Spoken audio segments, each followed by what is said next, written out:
So I'm at the plot and the weather has taken a complete U-turn since I last put the video out.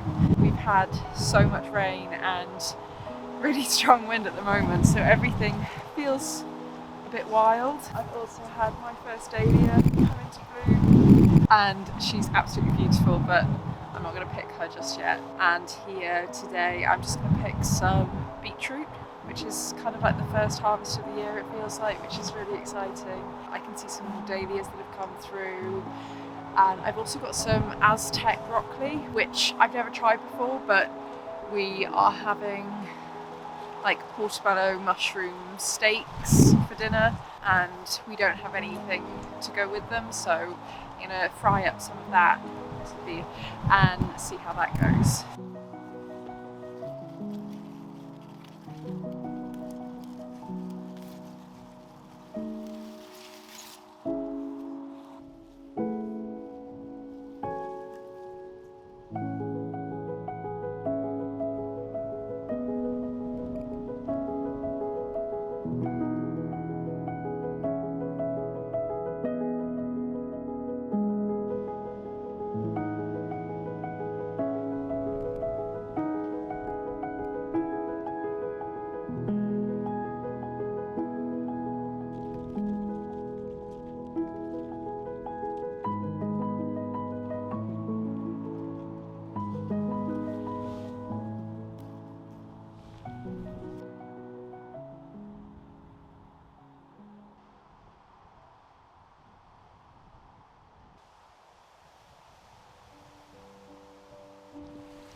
In 1838 to 39, the Cherokee people were marched by the US federal government from the Carolinas to Oklahoma, a movement that's known as the Trail of Tears. It's estimated that at least 60,000 Native Americans died in this period alone. These beans, which I'm miraculously growing in my South Wales allotment this year for the third year, were thought to have been carried by the Cherokee people as a symbol of hope and in remembrance of home. We don't learn much about the history of the Native American peoples in the UK. Really, we don't learn much about our own history, the harm we've done or the people we've displaced. The food that we grow tells stories. Growing it yourself connects you directly with the food you eat and where it came from. But I think modern agricultural systems and food networks displace that. We've lost that identity and familiarity. I think a lot about how we're told not to swim in our rivers anymore, how our air isn't 100% safe to breathe, how we don't know how to sustain ourselves from the land around us. But at the same time, I'm so grateful to have this opportunity for reconnection with the land now, that I can begin the healing process where I am. I'm really grateful that I'm beginning to understand what it means almost 25 years late.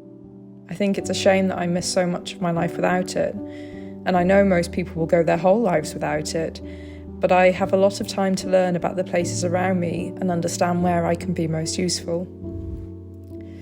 In Braiding Sweetgrass, Robin says, "A garden is a nursery for nurturing connection, the soil for cultivation of practical reverence, and its power goes far beyond the garden gate. Once you develop a relationship with a little patch of earth, it becomes a seed itself. Something essential happens in a vegetable garden. It's a place where, if you can't say 'I love you' out loud, you can say it in seeds, and the land will reciprocate in beans."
One of my goals this year was to keep sowing throughout the year, so I always had more to look forward to and I made the best use of the space.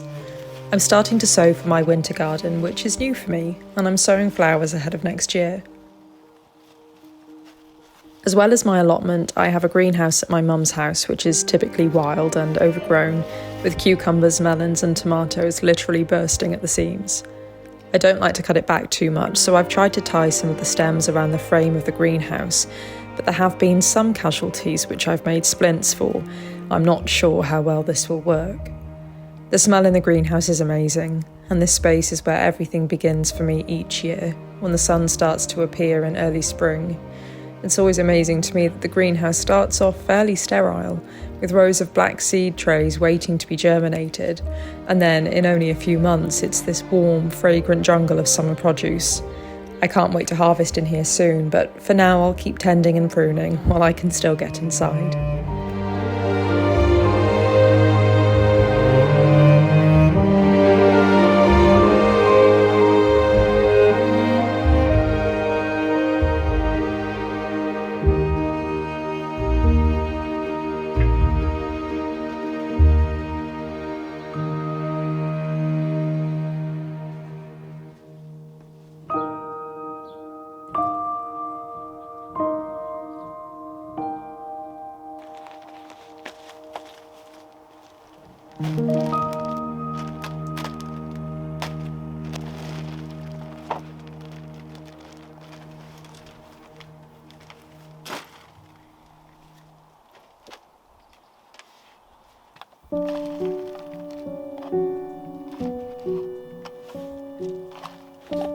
I recently bought some flower seeds for next year's allotment, and I'm sowing hollyhocks, foxgloves and some bishop's flower to border the space.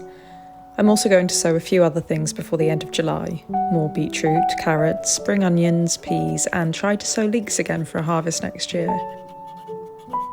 I went to a talk last year by Poppy Okocha with Emily.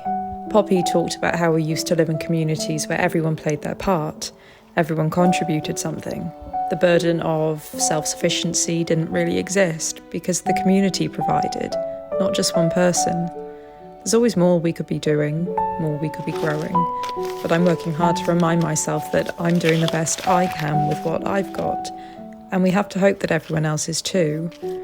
That doesn't take away from the joy of growing lots of our own food, but it does take a bit of the pressure off too. While I was sowing, I was thinking how funny it seemed that before long we'll be planting onions and garlic again for next year, how we're already thinking about next year. In some ways, I think that could be a societal problem, always looking to the next thing, forgetting to be present and embrace each season as it comes.